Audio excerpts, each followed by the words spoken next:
Kwento. Category, Anyong Lupa. Ang alamat ng Pilipinas. Listen. Noong unang panahon ay wala pang tinatawag na bansang Pilipinas. Mayroon lamang maliliit na mga pulo. Noong hindi pa rin ito bahagi ng mundo ay may nakatira ditong isang higanti. Ang kuweba niya ay nasa kalagitnaan ng dagat Pasipiko. Kasama niyang naninirahan ang kanyang tatlong anak na babae na sina Minda, Los at Bisaya. Isang araw kinakailangang umalis ng amang higanti upang mangaso sa kabilang pulo. Kailangang maiwan ang tatlong magkakapatid kaya pinagsabihan niya ang tatlo. Huwag kayong lumabas ng ating kuweba, ang bilin ng ama. Diyan lamang kayo sa loob dahil may mga panganib sa labas. Hintayin ninyo ako sa loob ng kuweba. Nang makaalis na ang amang higanti, naglinis ng kuweba ang magkakapatid. Inayos nila itong mabuti para masiyahan ang kanilang ama. Subalit hindi nila katulong sa paggawa si Minda. Hindi ito masunurin sa ama.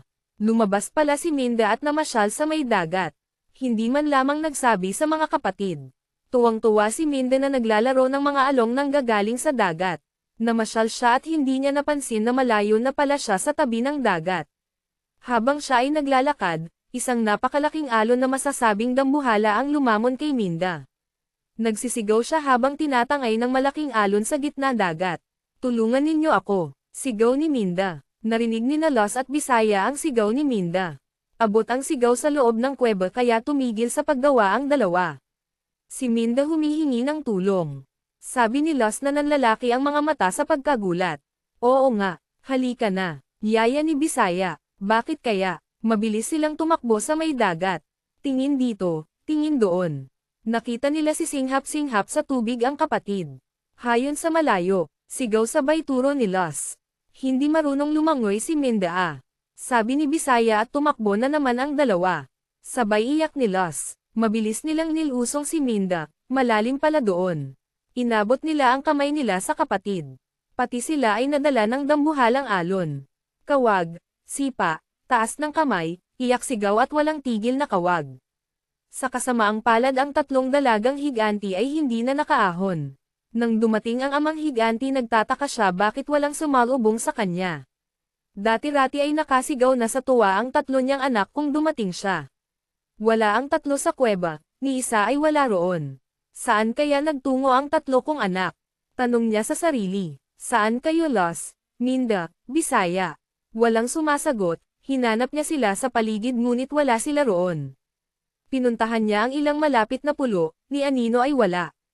Baka may pumuntang tao at dinala silang pilit, sabi ng higanti sa sarili. Biglang umalon ulit at dumagundong, napalingon ang ama at naisip niya na baka nalunod ang tatlo.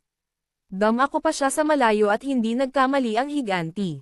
Nakita niya ang labi ng ilang pirasong damit na nakasabit sa bato. Para tuloy niyang nakita ang tatlong kamay na nakataas at humihingi ng saklolo. Naalala niya bigla na hindi niya pinayagang lumabas ang mga ito. Tumalon sa dagat ang higanti. Sa isip lamang pala niya ang larawan ng tatlong kamay na nakataas, nawalan siya ng lakas. Mga anak, ano pa? Wala na, himutok ng ama. Nawalan na siya ng ganang kumain. Tumayo, umupo, tumingin sa malayo. Isa-isang hinagod ng tingin ang bawat munting bato at kahoy sa malayo.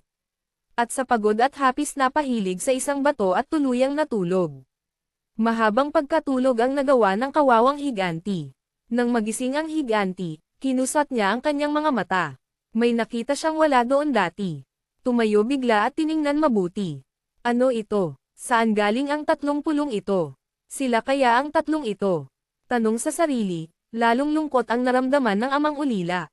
Ang tatlong pulong ito, sina Los, Minda at Bisaya ito. Ang sabi niyang malakas, at buhat noon tinawag na Lucen, Bisaya at Mindanao ang tatlong pulo. Dito nagmula ang bansang Pilipinas. Nasa gawing timog ng Asya. Bahagi ito ng Pilipinas sa katimugang bahagi ng Asya.